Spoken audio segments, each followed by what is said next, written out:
Alright, let's head into 3 more new releases from this year. 2 that are streaming, I believe, and 1 theatrical. I think Your Cordially Invited is only streaming. It might have like a small theatrical release or something, I don't know. But most people would probably see it streaming anyway. So, let's start with Companion. And I don't really know, because I don't watch trailers or know much about the way things are advertised. And to my understanding, this is like a part of which is for reason for movies like this to thrive. When they sort of market themselves as little as possible, I think is what's going on with this one. If I'm mistaken on any of this, just bear with me. But, so, this whole idea that, movies kind of having hidden concepts has kind of become a thing, which is fun. Oftentimes it might seem like they're, a lot of build-up for not a lot of payoff, typically. But sometimes they can be super, super effective when a movie has hidden itself well enough. Take, for instance, a movie's title that's been just plastered all over this is Barbarian, because I think Zach Cregger is a producer on it. This, even as somebody that doesn't pay attention to marketing, or tries not to pay attention to marketing, they plastered Barbarian's name over this movie so much. Eventually, I was under the impression that this was Zach Cregger's next movie. But it's not. It's one of those, from the producers of sort of things. But there's a vibe here, like a sort of fresh vibe that Barbarian had that kind of bleeds through over here. But Drew Hancock, I believe, is the writer-director. So credit to him also. But when this starts, I don't know... So... And on what I was just saying, I don't really know what's spoilery and what isn't. So I kind of want to throw that warning out there also. So I'm not going to, spoil all the way to the end or anything, but I might say things that are pretty revealing if you haven't seen it and you're, going in blind or something. So I'm just throwing that out there now. That warning is out there. So, I wasn't quite sure what the concept was. I knew the image of the poster with Sophie Thatcher with the white eyes, and that it seemed like something Stepford-y was going on, which is not a,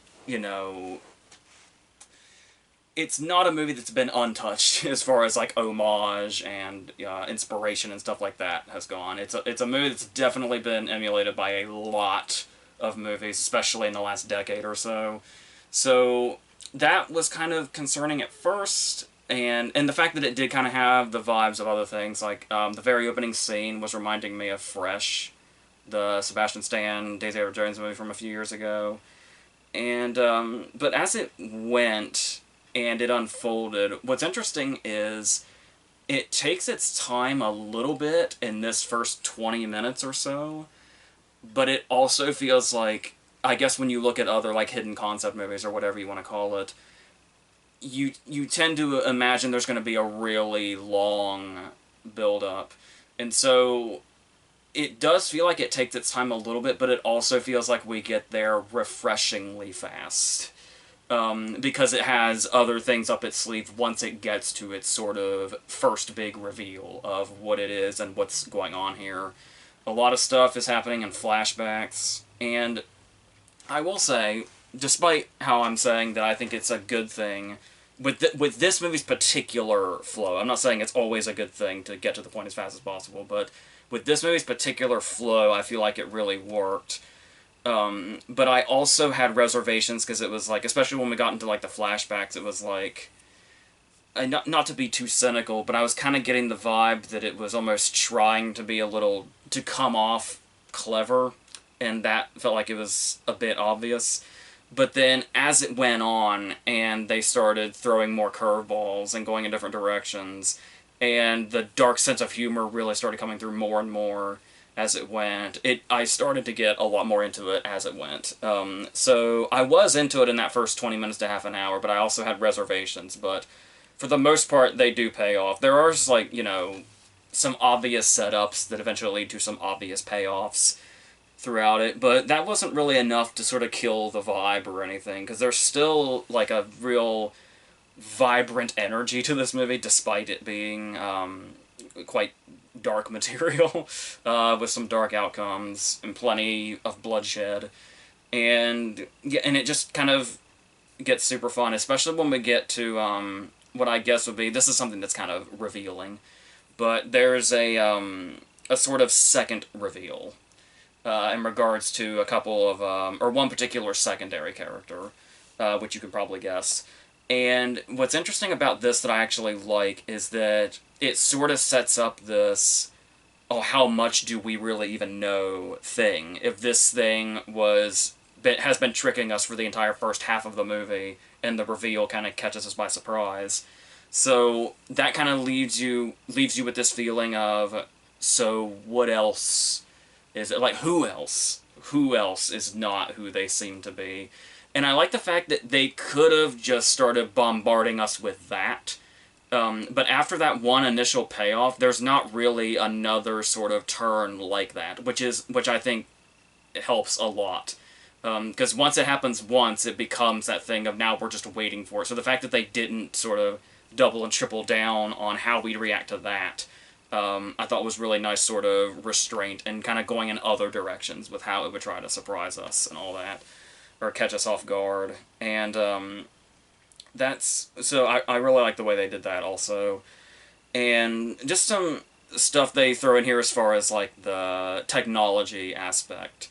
Because there's satire going on here. It also feels almost too obvious to be called, like, I use satire almost loosely because it's sort of, because the thing about satire usually is that it very much blends in to where if something satirical is happening, it's kind of playing out as the thing it's satirizing, and it's like really nuanced and subtle as to the little twists they're putting into it that kind of exaggerate it just enough to be, satirizing what they look like they are themselves. And this, I do feel like, is more straightforward than that, but it's also that case where it's like, I get it, because it feels like we are kind of in an age now where it's like, it's because of the way people view certain things, not just like media, but, the way technology is evolving and how we're, getting farther and farther away from like human connection and stuff like that. How this movie sort of, as far as satirizing it in an obvious way, it's like, that's kind of where we are. Where it's like, it kind of makes sense that satire has to be more obvious. Otherwise it will just look like, and so it's almost like this movie sort of adjusting to the way people view things now in a way. I don't know if any of that made sense, but there was a coherent thought in my head. I don't know how it came out, but that's where I stand on that. And so with that also, it has these clever moments where it's like when he's like playing with our settings and adjusting, and the nickname he gives her is Beat Boop, which is funny, and also this like totally degrading way also, something that Jack Wade has been able to do very well with previous characters and in here as well. I've heard some complaints that maybe he's getting typecast or kind of playing the same part a lot lately, but I do feel like he's somebody that's sort of, he's one of those young actors that's in like his specific territory now, but he will have the capacity as he goes to sort of do other things. But right now he's just kind of thriving in something that people know he can do well, and that he's just going ahead and continuing to do well, until he can kind of break out into something that might be a bit more of a bit of a surprise from him, or a curveball from him. So and Sophie Thatcher obviously was already just really great in Heretic, and continues to show what she has here with this. It's a pretty complicated character. It sounds like it's one of those cases of, well, if you're just playing, a robot, essentially, that there wouldn't be too much you'd have to do, but we've kind of gotten past that. Ever since, Schwarzenegger played a cyborg, we've been past the, and if you're playing a robot, or cyborg or whatever, there's a lot more nuance that needs to go in there, and she's yet another actor that's been able to find that. Especially as this character is sort of evolving as she goes.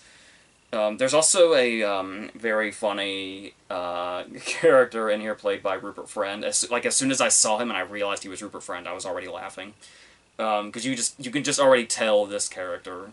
And it's sort of like the fact that he was in The Death of Stalin, which is one of my favorite comedies, and the way that sort of bleeds into this character was very funny. Harvey Guillen is also really good in this. He's a particular standout in the supporting cast as this goes on. It kind of brings that sort of manic energy and that spark that's kind of at the center of the movie, which is great. So, yeah, like I said, I had reservations here and there throughout it, and there's some things that might seem a bit obvious, but I also think a lot of those things might be intentionally sort of spelling everything out for a particular reason. So, yeah, so I'm into this. So I do really like this.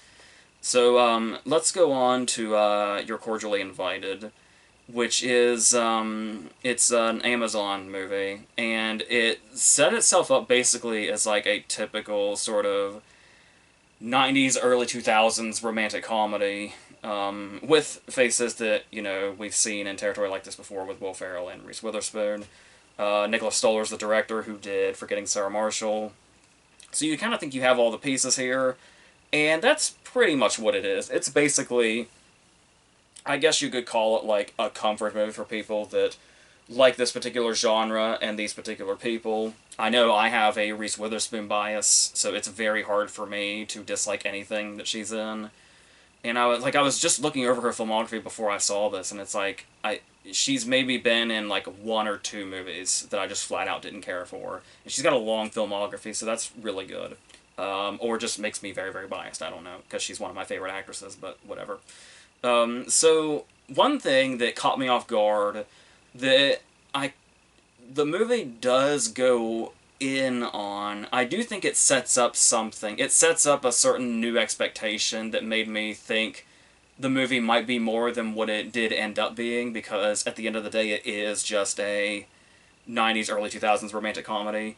But the thing that caught me off guard at the beginning was with, you know, the setup and the actors and what we're looking at. I was kind of expecting like a light PG-13.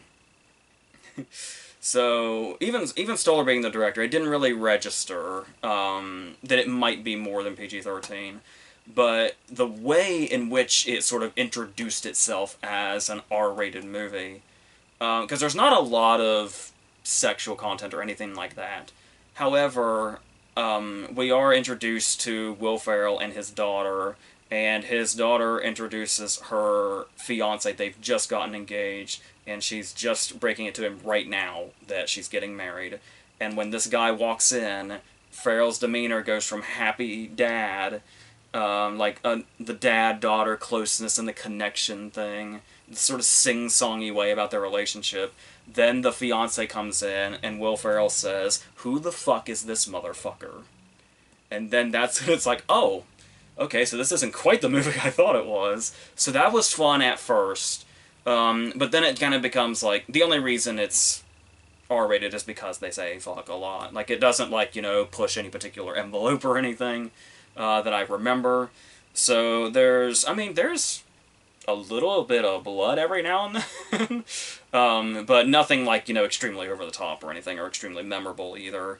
But it also set up like it could be something a little more than this with another opening where that's Will Ferrell's opening. Witherspoon's opening is that she's like a producer that runs these reality shows. And so we get these little mock shows. Like we have the show like Is It Dead, hosted by Bobby Moynihan, or a Bobby Moynihan character. And it's, you know, an animal's laying in the middle of the floor and the contestants have to guess if it's dead or not. And it's like, that's so over the top in a way that doesn't really match the rest of the movie. That could have been maybe more interesting if the movie went as wild as what this opening suggests. There's a second reality show hosted by Wyatt Russell, which he seemed like a totally random choice, but then I think his wife in real life plays the sister to Reese Witherspoon, maybe. He's married to somebody in the cast. It's like, okay, so it's not as random, but how amazing would it have been if a Wyatt Russell cameo was totally random? So like it sets up like it might be just going totally wild and off what you think it might be, but it just kind of comes back to being a sort of typical everything you expect. There's also cameos by, like, Peyton Manning shows up, because of course. And then it's, like, he's just the sort of easy reaction from the audience cameo.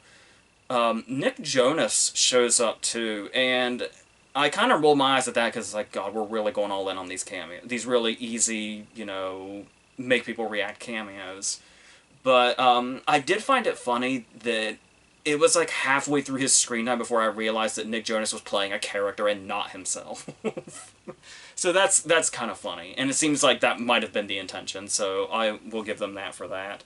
But yeah, we do have a very typical setup here, where we have Witherspoon's family, who's like really passive-aggressive, and she's like, the busy person, and he's the one that's like more laid back, and his daughter is like the partying sort of group.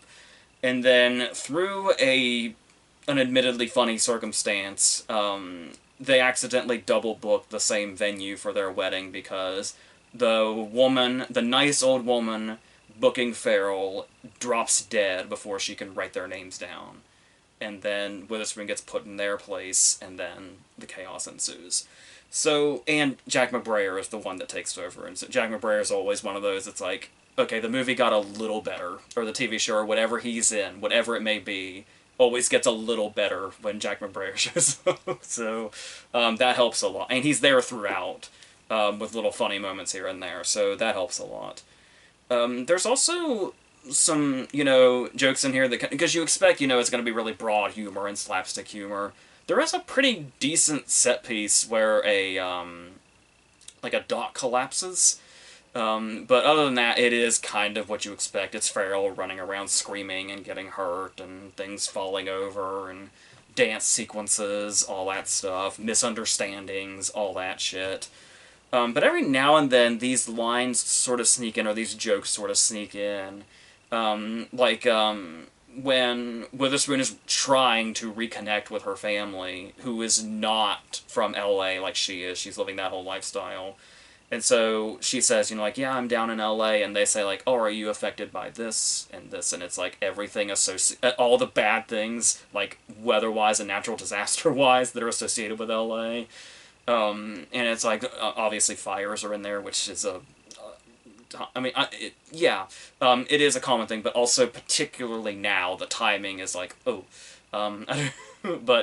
okay, so, in general, the LA joke works, I think.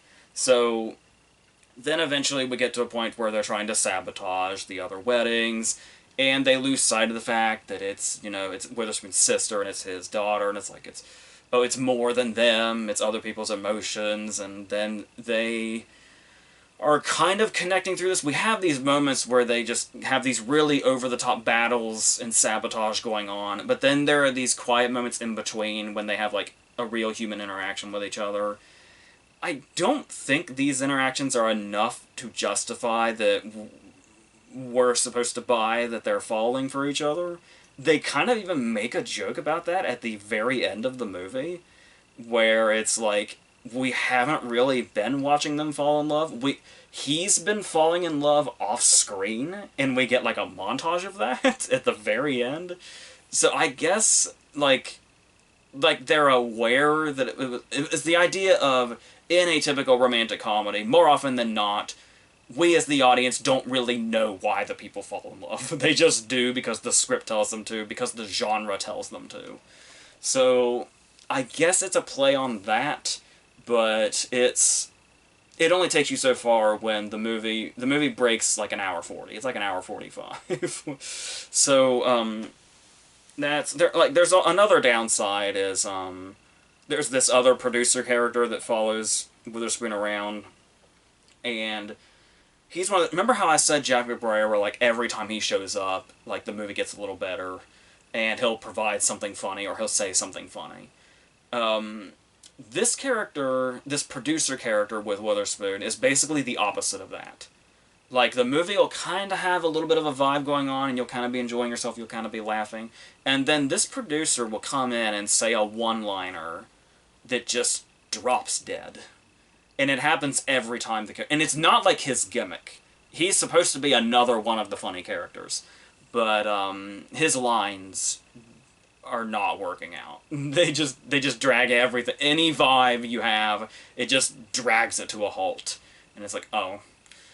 So that's so there's always a character like that. So unfortunately, so yeah, it's gonna be hit and miss, obviously, and it's like, and when I say hits, I'm probably being super generous, because like I said, it is. But I guess there is something here because the romantic comedy as we once knew it isn't like even though they were annoying at the time too, they were cliche, we knew exactly where they were going. In retrospect, maybe you could say it's a nostalgia thing. There is a charm to them now. And many of them, did have great reputations, like Four Weddings and a Funeral or Notting Hill or something. And most of the Hugh Grant ones, I guess. But there's one, like, when we got into the Kate Hudson era, was kind of when it was, like, cliche bullshit, and there wasn't a lot of merit from there, but they still had their big fan bases. People still call them. If people don't outright enjoy them, you also have your crowd that thinks they're guilty pleasures. So they always sort of had an audience. And it feels like that went away in like this sort of Netflix era of romantic comedies that kind of took over, where they stopped putting movies like that in theaters, and it was all streaming stuff, and everything was so lazy and just like even more by the numbers than the genre already was.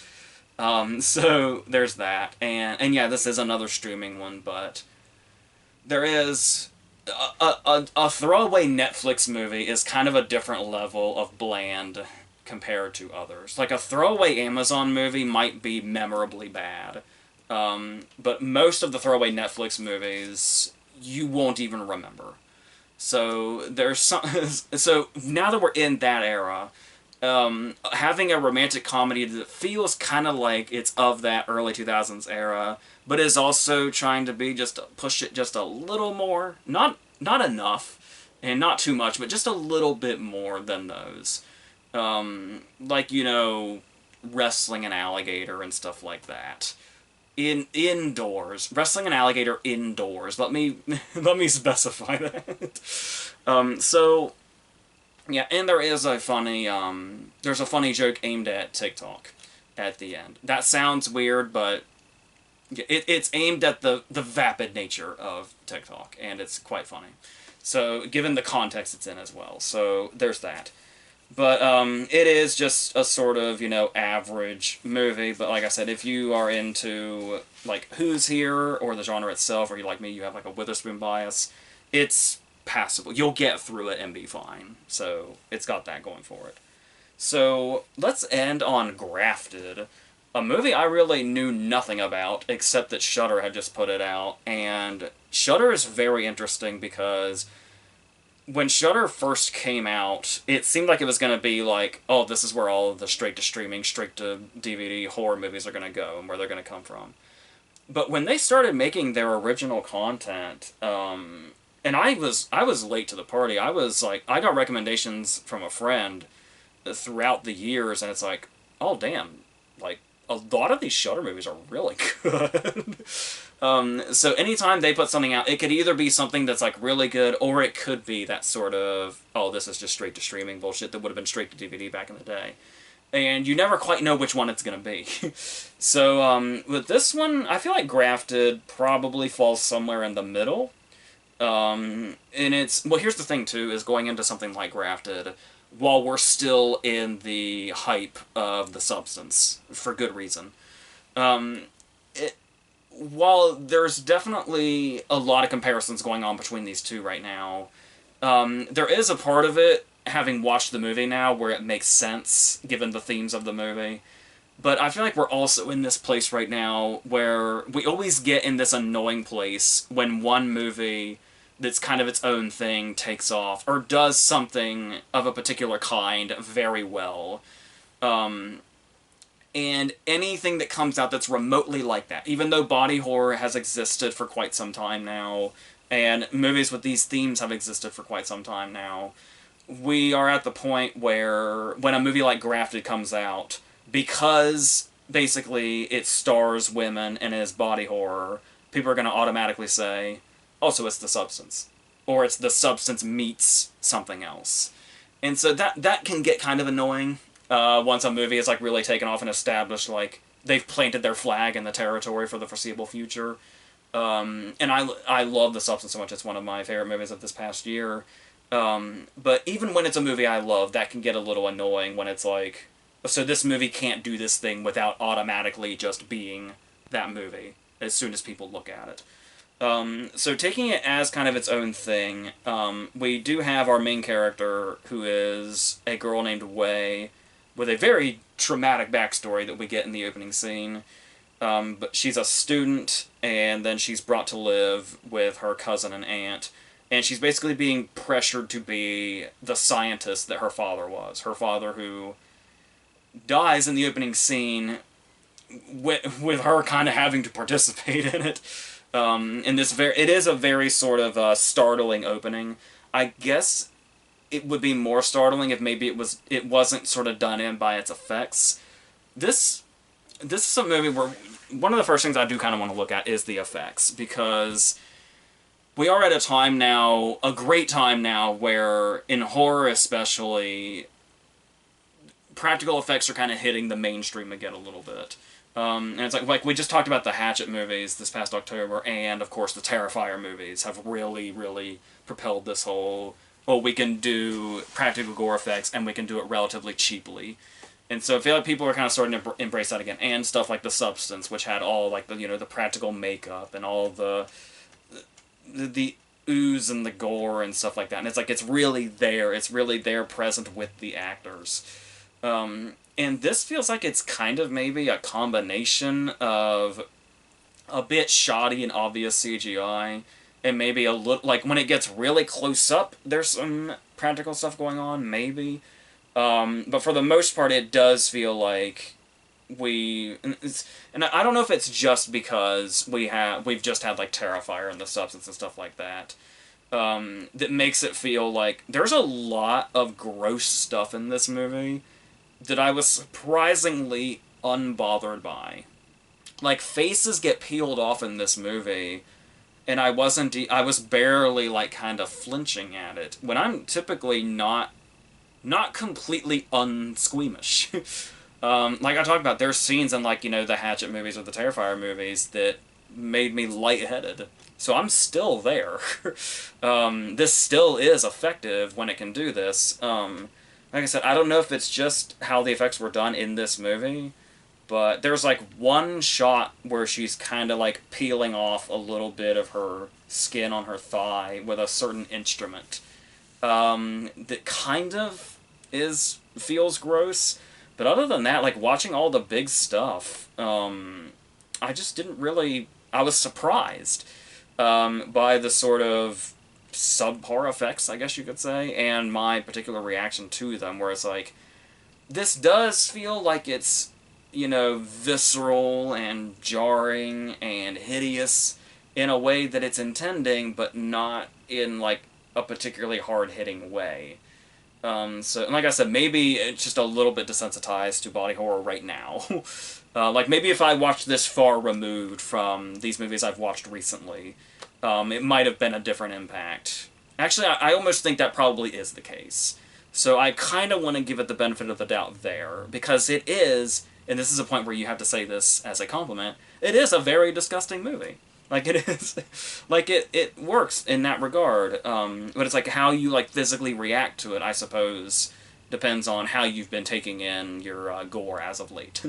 So, we do have more characters here, and in a movie like this, we kind of know what our characters' fates are going to be, so we know what we're setting up here. Wei's cousin and her friends, and basically everybody she comes into contact with, is just awful. They are the worst people. There's a teacher. He's such a piece of shit. Everybody here around her is just awful. The aunt is fine, but she also seems a little too passive, and she's never around. So everybody that she actually is around treats her like shit. So we're kind of like, okay, there's going to be some sort of reckoning for these characters.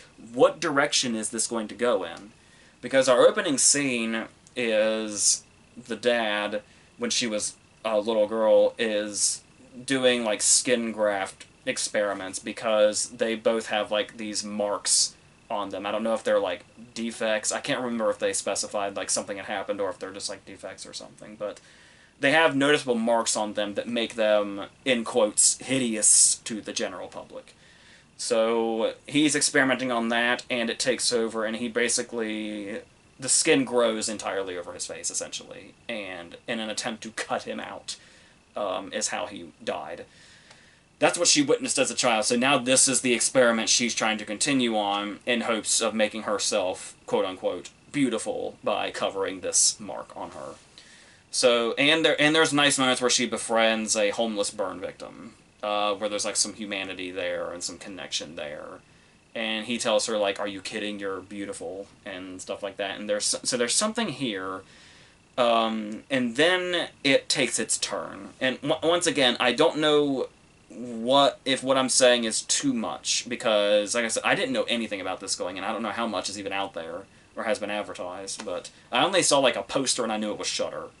And that was the only thing I knew going in. But it takes an approach of... This is one of those movies, I'll say this right now, where you either run with the concept or you don't. There's probably already like 20 YouTube reviews right now, like picking all the holes, and it's like, how does this happen with only this having happened, or something. And I'm just not really about that. A lot of the time. If I hate a movie in the first 10 minutes, I'll probably try to pick it apart the rest of the way. But if I was like sort of like interested in seeing where this was going and what it was going to do with its concept, I was just kind of along for it. It's like, yeah, this doesn't make a lot of sense of how this suddenly makes everything else that happen with the body, but I get what the concept is, and I'm just gonna let it run with that. I don't care, honestly. So yeah, the idea, essentially, like I said, I'm probably saying too much here, so this might be spoilery if you don't want to hear this. She starts taking faces off and putting them on herself. The faces of these, once again, in quotes, beautiful friends of hers, and putting them on. Beautiful because they suck on the inside. So, that's why I put beautiful in quotes. But when she puts their faces on... the actresses playing the friends take over the performance. She becomes their entire body by putting their face on. That's where there's like a sort of leap here that I'm willing to just run with, because I get the concept and I'm interested in where it's going. So, and she sort of has to balance between who is who, and also being herself, and also dealing with the teacher who's trying to sort of take these experiments and claim them as his own ideas, and her father's ideas as his own ideas. And then it basically becomes a slasher movie as she, gathers faces to become. And this is where I was like, okay, so it's not, thematically deep like something like The Substance. Like, it's in there, but we've seen it, we know what it is. It mainly takes over as a slasher movie. And a lot of people will probably say that might be its downfall, like it doesn't try to be deeper than that. Well, it just so happens, if you are aware of this channel, you know that I love slasher movies. So I was like, alright, if this is what the movie is, I'm down. And these characters are fucking awful, so I'm down for whatever happens to them as well. So, yeah, I was fine with this as it went. I also think it's especially interesting when the double performance is going on, where the friends play the awful, terrible friends, and then once she takes over and puts their faces on, these actresses have to play her now. And they have to play the shy, introverted her that's been, had this horrible, terrible life, but is still trying to smile. And then there's a totally different side of her where she becomes the slasher in the slasher movie. And these actresses have to play that too. So really, these actresses are doing, like, triple performances. And I found that really fascinating. So I love that. And it's got some stuff here that's, darkly funny throughout. I would say one big problem the movie has that makes it feel a little empty at the end of the day, even as a slasher movie, is that we build her up way as this extremely sympathetic character that's been through so much and is getting treated like such shit for no reason. The homeless guy is like the only person that treats her well and treats her like a human being. But when she when it becomes a slasher movie, there's like no, like all the sympathy for her kind of disappears. And it's like, typically in this kind of case, it would at least want to circle back around, but it almost feels like the end of the movie feels less like a tragedy and more like a comeuppance for her, is what it kind of feels like. I honestly don't even know how to take the ending, to be totally honest with you. Like that last few minutes, I really don't know. There's also a totally nonsensical thing during the credits that's pointless. A payoff that we didn't really need or ask for, that's meaningless. So, yeah, so it's, you know, fine. Like, there's elements to it that were really entertaining. I'd struggle to say it's, like, a really, like, good movie by the traditional standards of that, but, I was into it as it was going, and I was interested to see where it was going. So that's, you know, more than enough, especially for a movie like this, for me. Even if it didn't have, you know, like, a particularly deep quality to it, or if it was there, it was surface level enough, it's something we're already familiar enough with, that it was kind of...